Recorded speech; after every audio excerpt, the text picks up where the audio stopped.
Warning, this podcast might contain some spoilers.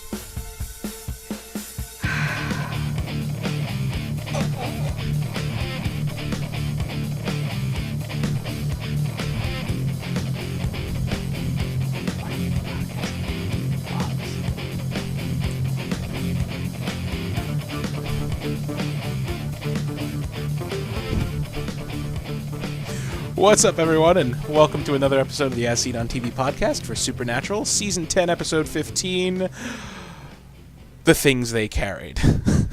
I'm your host, Mike, and joining me are Clio. I have a worm. Oh, god damn it. Oh. And Dom. Hi. I get it. It's a worm. It's a worm. Worm. It's a worm. And Omikins. Hi. Oh, wow. Hi. I don't have anything special like a worm because, you know. I thought of this at the last second. I went, I agree. I have a pen with worms on it. What? It's a pen with dragons on it. Oh. I don't have a worm. See, me and Dom are smart. We don't have worms. That's the wormless I club could down do there. that. So myself wyvern. today. I don't have Right, worms. you a little wyvern. Okay. So how'd you guys like this episode? I loved it. He loved it. It was good. Was it now? It was. I don't know. You held your head like It you really was had to convince yourself that it good. was good. But Because there were so many traumatizing things in that fucking episode Oh, for me. yeah.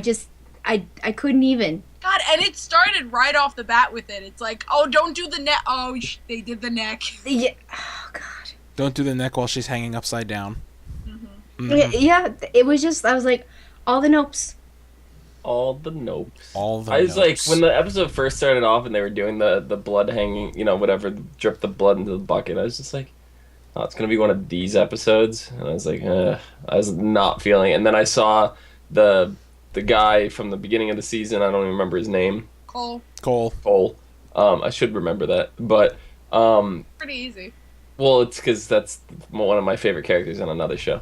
But, like, I'm like, oh, not him. Like, I didn't want to see him. And then it's just like the whole beginning was like this buildup of, I don't even want to watch this. And then it wasn't Pleasantly until, surprised. it wasn't until the point when the monster was actually revealed what it is that the whole episode kind of did like this paradigm shift for me. And it was just like, oh my God, this is amazing.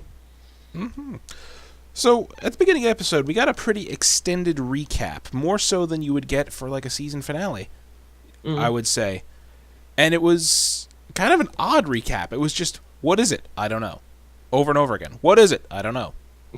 Like, is it just showcasing that over 10 seasons that Sam and Dean were inept and unknowledgeable on more than a variety of occasions? No, it's not that they're inept. It's just that they came up against things that they had never seen before. It's a whole freaking plethora of seasons where they've come up against things they have never, ever heard of before. Yeah. And nobody And that has would knowledge of it previous until they got to the Men of Letters, and they don't even know shit. So it's just that. But that would make sense. Mhm. And that does make sense. But in this episode, it's something they've kind of seen before. It just had a slightly different... It was a little bit different, just a Right. tidbit. Just a little bit, though. But it's like, oh, I was ready for something like, you've never, ever seen anything like this before. And then it's just a slight variation of a worm. And I'm like, what? I mean, yeah, So because... what the hell was that beginning about? That doesn't make sense. Well, the worm they saw, it mind-controlled people. I mean, Right. they became the worm. I mean, this thing was just a worm that was a parasite and made people go really crazy for water and then blood. Yeah, I mean, it's not so different. And it just... It's it not so really- different. It's When the I- same at the end of the species, episode, but it's a different. It's extremely different. They don't function the same at all. Mm-hmm. I mean, that worm crawled in through their ears. It didn't That's seem to that's me like that comparing it a warranted... house cat to a tiger. It didn't seem to me that it warranted... Yeah, but in if you're saying that, then the mind control worm was the tiger, and this is the house cat. So we're seeing a house cat. Correct. Dumb. But that's not as... They're both house cats. One's a munchkin, one's a Maine Coon. Okay? That's the Oh, difference. I love Maine Coons. They're so I love munchkins. Well, you know what? You gotta. Wow. No way to derail my thoughts like cats. That was perfect. But the worm was season 6. It was cooked up by Eve, the mother of everything. And so that was kind of like, the perfect version of this, I guess, worm monster. It's had time to, I don't know, devolve or whatever. Anyway, I don't want to say devolve. Like, it seems stronger in some regards. It's Yeah, this one didn't have the ability to mind control, but it resisted the shock. Like the shock. That's a very easy way to take the other one out. Yeah. Right? Just electrocute something once and it's gone. It's very easy to get rid of. This one Let's put embedded easy in into to the quotes. point. It's to the Because point where you someone would has to get practically be dead. Yeah, it gets, and this one was also successful at reproducing itself, which the other one was not. Right. Yeah, there were like 3-4 worms came out of that guy. Yeah, so I guess you're right. I'm gonna It's not say even right fault. now, I was there with Cole. I was sitting there going, I'm gagging myself just thinking about swallowing one of those things. Yeah. Yummy. I was really feeling for him. I think my eyes were watery at that point too. Just like, yeah. So, we'll cover the worms. Apparently, the worm, they called it a con worm. Con as in con! That Yeah, con. that's what it's spelled con. I'm like, they did not say that once in the episode. I don't remember that. They said, in this episode, one of them said it. But back when, they first debuted this worm, the one they were thinking of in season 6, they never called it a con worm. No. The worm itself didn't call it by name. Bobby never came up with a name. Eve never called it anything. So where they got the name con worm from, I have no fucking idea. And why is it spelled that way? Like I understand con worm, like con man, like he's going to con you into thinking that, you're his friend until he murders you. It's clearly a reference to the Star Trek con. Yeah. Con! I mean, they never had a name for Jefferson airships either, but Starships. Starships or whatever. But Dean totally did that. He came up with that. The worm is actually Smaug because Benedict Cumberbatch plays Khan and he also plays Smaug. So the worm is actually Smaug. I don't know. I love it. I win. It's a Babby Smog. I love it. I win. Abby. It's a Babby. I love it. I win. Yeah, you win. So, before any of this goes down, Sam is relentlessly Googling the Mark of Cain. Like, Google is your friend here, apparently. The fact that the Mark of Cain, I don't know if this is just me, but I'm not a big Bible reader. I've read it a grand total of 0 times. So I've never heard of the Mark of Cain before this. I thought this was something that the show itself made up. Mm-hmm. So is this like a real thing? Was obviously it's not something that's being curse and transferred Mark from of person to Cain. person the way it's done in Supernatural. But I've never heard of the quote unquote Mark of Cain before this. Okay, here it is. Mark was put upon him to warn others that killing Cain would provoke the vengeance of God.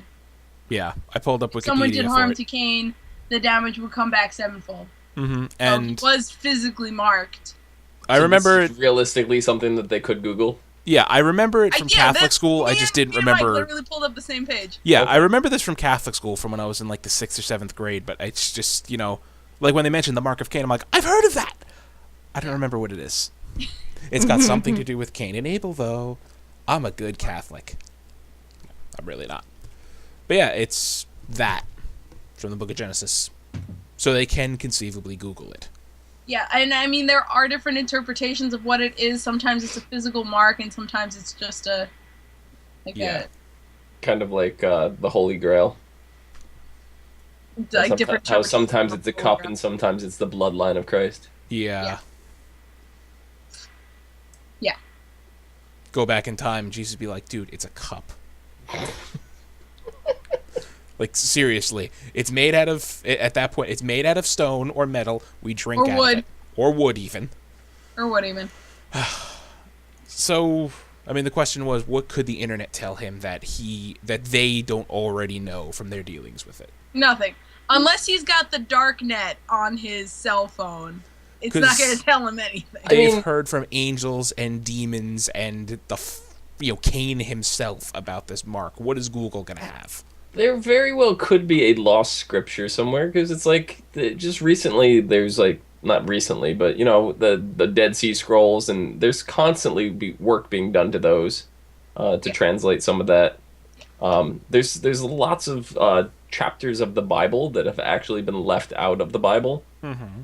There's all stuff like that. So there's not this, you can't say that someone out there may not have like a lost translation or a lost scripture somewhere that was, that people of heaven, Castiel, whatever, doesn't even know about. It could exist out there. Or someone got their hands on a happy tablet. Like reskinned Google image, Google search. Yeah, but you're not going to find a thesis on this thing on Google. You would but I'm have thinking maybe he might be reading that to see how well the person knows and where they're getting their information from, kind of thing, and then he could track down from there, but I don't know. Yeah, I mean, it's also a sign of desperation that Sam has exhausted every avenue he has, and Google's the only one left. Mm-hmm. Apparently, Googling Mark of Cain thesis links you to a couple of people's theses from theology. I mean, Nikki's doing more research than Sam is right now. Yeah, what is Nikki reading right now? What book is that? That's not going to get... I love that book, but that's not going to help you here. What if the What If book had the Mark of Cain in it? The What If book doesn't have the Mark of Cain. If you want to know what if it did?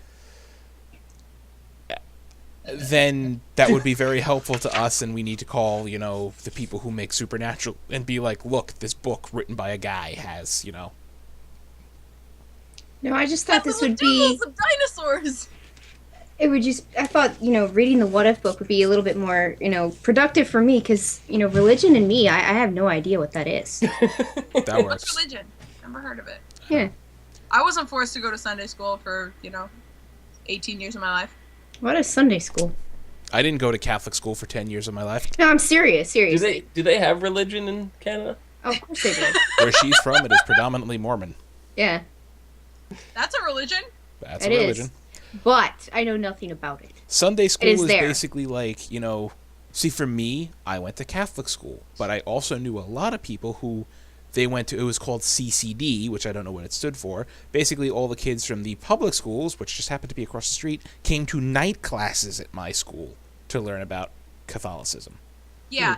We'd go to public school, and then we go to, like, one class on a weekend for CCD. I don't even know what CCD stands for, and I went to it. Yeah, Chrissy, imagine that, except every day of the week. I can't. Yeah, I know. I can't. I'm amazed I even got interested in science. I did. Which is why I love that book she was reading just down there. Anyway. Weird science. Confraternity? Whatever, of Christian doctrine. What? Confraternity? That. I didn't even know that was a word. You mean it's not Carrie Dix or something like that? My cousin? No. What? Oh. My cousin's going to be a doctor, and he's extremely religious. Okay. I don't know where that came from. Anyway. You said a Christian doctor, and I thought about my cousin. Doctrine. Doctrine. Doctrine. Back on the topic train. What was with the cake? And I'm glad that this is brought up because... The cake! Yeah, the cake. Why wouldn't Sam let Dean eat the cake? I was so confused. And then I was like, is the cake poisoned? What's going on? Why? What the fuck? The cake was something really specific that ended up being nothing. Did, It was a red herring. I know, exactly, it was a red herring. Well done, too. But... It's a very well done red herring. But why? Did Sam think does Sam think sugar triggers the murderous rampage? Usually, red herrings are there to distract you from something. What was the cake supposed to distract us from? Maybe it was something in the water. I don't know. Literally. Because they're all drinking the water. I don't know what it was supposed to distract us from if it was a red herring. or if it's just something stupid they threw in the episode because I don't know. I got nothing. having fun on set. For all we know, this could have been one of the episodes that was filmed out of order, and Dean could have still been on his diet. Oh. That's true. That's really true. And if that's the case, then I'm very, very disappointed because why the hell would you show him out of order? Yeah. It happens. It's production. I know, but it's really dumb. You wouldn't. No, actually, you could. No, I don't think this was out of order because Dean was saying, he's like, the mark.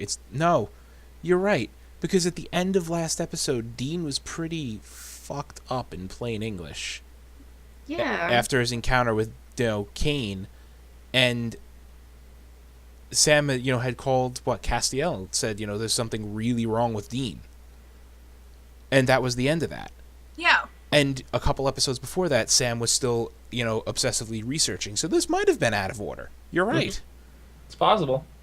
And this was, Sam still obsessively Googling the mark. And see, this is why I'm having problems watching Supernatural as it's coming out every week. They're giving it the Firefly treatment. It's driving me crazy. Not that bad. No, it's not that to bad. go Oh there. my god, stop It's not that bad, but it's driving me crazy. Yeah, it's kind of getting annoying. Kind of. I'm particularly a nitpick when it comes to stuff being out of order, and this is an episode we don't know for sure. It makes sense to us that it is out of order, but it's because still, we have all these questions that can't right. But be it still very much could fall into exactly where it was. We don't know for sure. Yeah. It's not like there was an episode of Fringe in like season 2 where like a character had been dead for like 3 or 4 episodes and then all of a sudden is just back, and you're like, what? And it wasn't like it was. They literally just aired it out of order. Mm-hmm. So Sam, they succeed in saving Cole from the evil worm, but they don't save Cole's friend because it just happened a minute too late, basically. It was one of those, hey, if you were a couple minutes faster, everything would have been all right. Well, it's not just that, because Or could have been all right. both of the Winchesters were off their game. They'd turned around or weren't paying 100% attention, and then they just got the drop on them. I'm like, boys, you're off your game today. Yeah, focus. Dean drinking the water. It's like, Dean, would you do me the honor of tying me to this chair? And he's just like, yup. And he just leaves the water open and in plain view. It's like, as soon as he did that, I'm like, Dean, you're a fucking imbecile. I loved every time that just... Dean went for a sip of water, he locked eyes with him. It's like it's not just that. It's when he went to go tie him, he turned his back, and then was not paying attention while he was tying the rope. It's like, Dean, what are you doing? You're being a doofus. I know you're in a sauna, but come on, man. I love it. Maybe that cake got to him.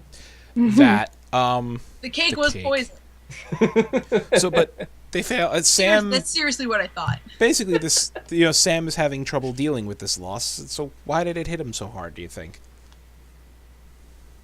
They've lost a lot of stuff, especially. Not especially recently, but it's kind of been they always lose people. It's never 100% success rate. I don't know why Sam was so down in the dumps when Kit kind of kicked the bucket. I think part of it, and this right here is why I like this episode so much, is the episode starts off with Dean. He gave up. He's not looking for the mark. He's exhausted every possibility. He's done. Sam's still at it. He's still researching. Everything that they went through this episode, it brought them to a very big role reversal. And Dean is searching for the solution to try to save this guy. And Dean is doing everything he can to fix this problem. And Sam gave up. Sam's like, there's no answer. We're not going to save him. And he kills the guy. And then now there's an answer for it. Dean found the answer. That's what Sam is more upset about. It's not losing the guy. It's that Sam gave up. Well, it wasn't that Sam towards the beginning of this whole debacle was like, we just put him down. That's what we got to do. Right. But towards the end, I think he would have tried to keep it, but he was gonna get iced. Well, the whole reason I'm saying is this: it's paralleled to the mark of Cain, right? Because Dean gave up, Sam's still looking. At the end of this particular case with this enemy, Dean's still looking, Sam gave up. So then when Sam gives up, shoots the guy, and then he's just hit this realization that, okay, Dean found out at the last minute. If I had waited just a little bit longer, we could have saved this guy. And that's where like they're at with the mark of Cain is now. I think they both realize they can't give up on looking for. But Sam didn't give up at the end. Sam was put in a position where he was gonna get the worm, or he shot him in the head. That's not giving up. That's, I need to shoot him or I'm going to die. So or maybe Sam was depressed that he didn't bind the guy better. He's unconscious. Tie him up better. Well, I mean, like... No, exactly. He was off his game. Dean was off his game. But it was even before that. It was even before the guy broke out and threatened Sam's life. Sam had already pretty much given up on him. Well, Sam also didn't know that Dean had the cure. I mean, he probably would have taken the worm and saved the guy if he knew that Dean could have came back. I'm pretty sure he would have sat there and watched him and not sat on the couch talking to the wife if that was the case. They would have paid a little bit more attention. But I think Sam had completely given up at that point. I don't know if he completely gave up. But yes, I do believe that he was more on the side of bullet. Plan B for bullet. But I mean, I think a bullet kind of doesn't work very well. I mean, it's a parasite. It can obviously relocate. It was going to relocate into the wife. And, I mean, a bullet in the head is not going to kill a parasite. I mean, it did, though. It shouldn't have. But it did. But it's stupid. It shouldn't have. Killed the host. Yeah. Well, we don't know for sure what had happened with the parasite. My assumption is the bullet in the head killed the host, which the parasite had nothing left to feed on, exited, and Sam stomped it after that. That's my assumption of what happened. I don't think Sam shot the guy in the head and the parasite just died inside the stomach. I don't think it works like that. Yeah. They didn't show Sam stomping. They did. Yeah, there's another unanswered question. Because they showed how to defeat the worm every other time, so I just think we need the redundancy of showing it a fourth time. Yeah, we were left to assume. Stomp it. Stomp the yard. Mm-hmm. Stomp it. So at the end here, Cole Bop it. Cole had said the same thing to Sam and Dean that Charlie had said to them the first time they met. And basically that raises the question, are the Winchesters doomed to be alone? Probably. Maybe. Because, I mean, what was it that Cole said? He's like, I hope I don't ever see you again, no offense. But that's kind of like what Charlie said. Mm-hmm. Yeah, it's like, I hope to never see you again. Off of that. Mm-hmm. Do you think we're going to see him again? Oh, yeah. Yeah. He's at this point, he's going to be a recurring character. I don't like him. He's not going to be recurring, but he's going to come on here and there. Probably a couple more appearances before the end of the season. Yeah. Think he's going to become a hunter? We haven't seen his chill side yet. We haven't seen his chill side yet. I mean, I love that line. He's well on his way to being a hunter because he's at the point where he realizes all this shit exists. He has, a protective instinct about him. So, and at the point he said, I almost took you off the map, to Dean, who would be saving me now if I did? So maybe he's going to see, there's so few of these hunters, who's going to save people if I don't? It might also be that, because he seems like a very family man. Like, he doesn't seem right now like he would go off hunting. But if something came knocking at his door, he would stand and fight. So I'm thinking if we see him again, it's going to be he gets dragged in again. Mm-hmm. That's a cat. He was kind of looking for trouble this episode. That and Michaela. Oh. Mm-hmm. Kitty!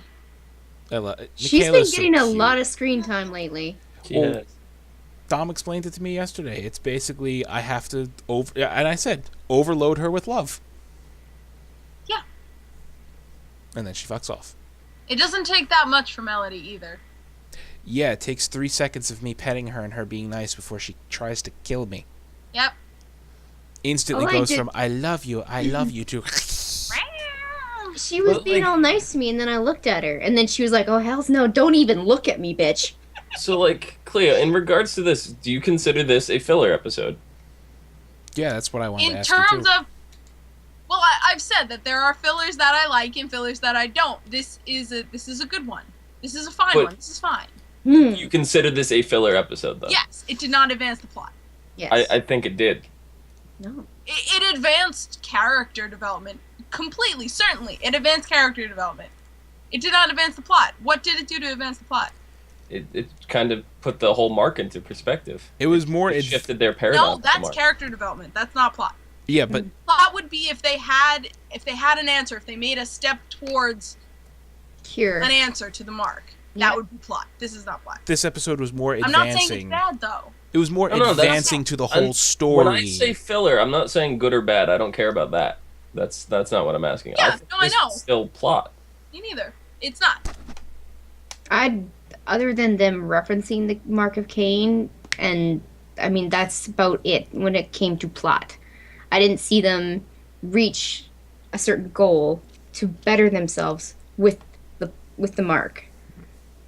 Like there was no progression. For me, the goal was now that they didn't give up on the Mark. that has to do with more about character than story. Right, and I like this. Even though this episode was filler, I liked it because it advanced something more than a normal filler episode has this season.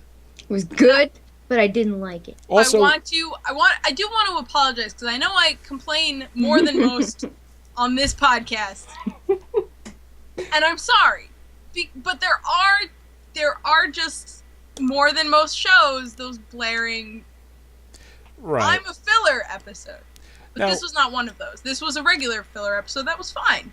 This is something At its place, it did its job. right, and this is something I pointed out to Omi earlier in the day when I watched the episode. Was I the only one who picked up that this seemed like it was a more well-produced episode?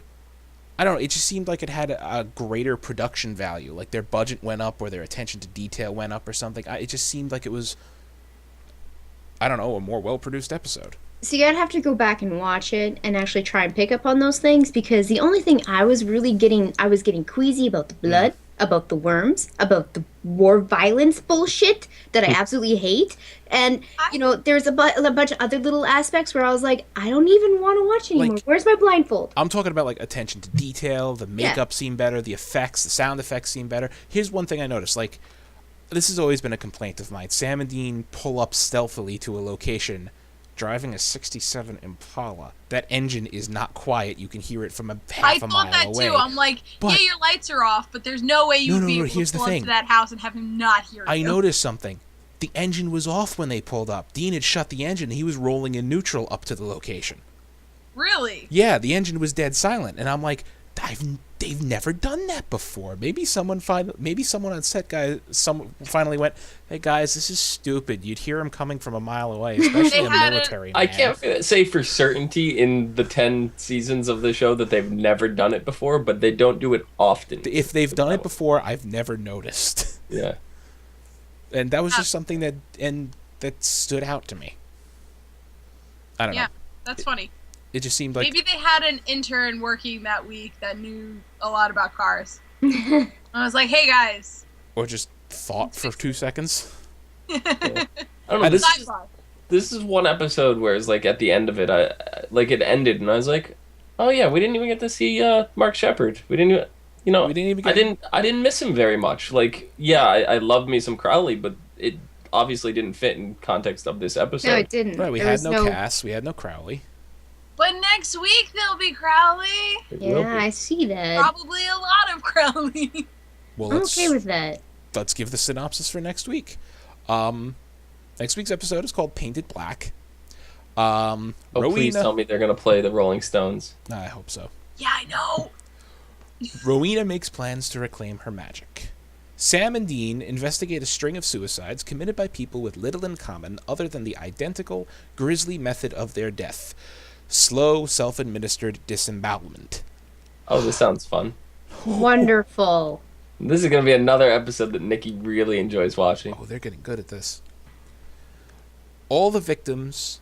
Wow, we were talking about Catholicism before, right? Catch this. All of the victims were members of a Catholic church and had recently given confession, leading the brothers to suspect the priest is somehow involved. Meanwhile, when Crowley captures Olivet, the leader of the Grand Coven, Rowena pleads her case to be allowed to practice magic freely again. she may plead her case, but she's gonna freaking rip that coven leader up in pieces when Crowley's not looking. Gosh. Yeah. This is going to be an interesting episode. It's like, bless me, Father, for I have sinned. 2 hours later, it's just like slowly like, oh, 1 foot of intestine, 2 feet of intestine. Please tell me someone's gonna jump rope with the intestines. That would be amazing. Double Dutch. We were talking about bowels earlier today, not intentionally because of this. Right, when we got dinner, I'm like, Nikki, honey, can you get me some bowls? And she goes, would you like, it's like, bowels? You would like some bowels? I'm like, yes, without the E and the contents, please.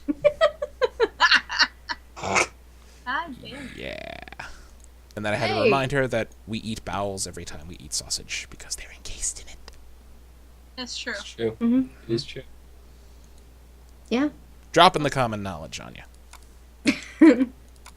Shit everybody knows but like doesn't sausage. think about. That's why you don't like sausage? You can always just rip the casing off, It's very right? easy to rip the No, I casing don't off. like sausage. It's not just the fact that it's an egg. What if you made your own? And you knew I what just was don't in like it. sausage. I'm sorry. Do you eat hot dogs? Do you eat hot dogs? I've seen you eat a hot dog. I do. Hot dog is a sausage. I cooked you one eat before. hot dogs, but not. I don't love them. I love those hot dogs your mom gets. Those massive friggin' things from wherever the hell. The I actually prefer the cheap ones? hot dogs. I like the chicken. Dom, her mom gets these hot What about dogs. And we're going to end this episode on hot dog talk. They're Dietz and Watson brand hot dogs. They are described by everybody at her birthday party as sexually intimidating hot dogs, okay? If a man was the size of this hot dog, he would be in the Guinness Book of World Records. We'll just go with that. They're like 10 inches long and like this round, I swear. They're I swear. like that round and, yeah, a good 10 to 11 inches long. They're just massive hot dogs. And they're amazing because they're like all beef and kosher and all that fun stuff. All beef. I can't make that sound intimidating or even make myself look intimidating while thinking about a sexually intimidating hot dog. Anyway, that's our show. Thank you for joining us for the Hot Dog Hour. We haven't had this kind of derailment in a while. I enjoyed it. I mean, I wish I could say this podcast was a sausage fest, but it's not. It's not a sausage fest. No, it's 50-50. It's 50-50. Split down the 50-50 middle. hot dogs and tacos. You 50-50. split it down the middle.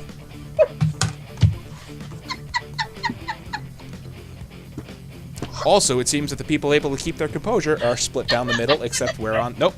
That ruined it. Chrissy, you ruined it. You're done. We're done. Am I the Now only I person who want can keep a Taco straight Bell. face? No, I want Taco Bell too. Unfortunately, there are none. God. Oh, me? I don't know. I have lost my place in this You world. can find Omi taking all 10 inches of the giant hot dog. Eating them 24. She didn't... Wait, you were in Canada for that, weren't you? No, I was there. Oh, you were I there. was there. You could find Dom sad that he missed taking the giant hot dog at Phenomenodom on Twitter. I can't even sing.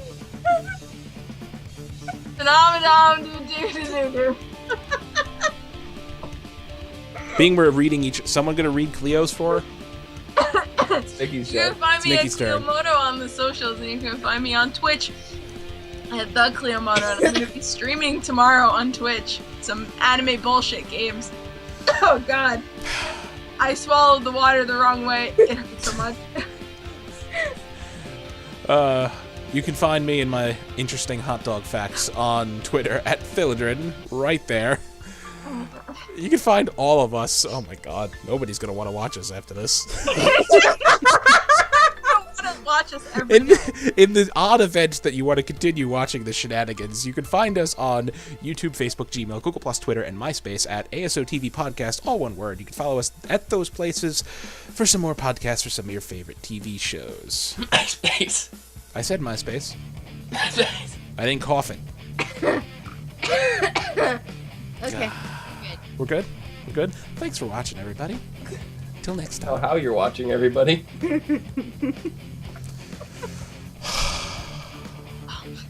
I can go for a big meaty hot dog right now. You would. I know I would.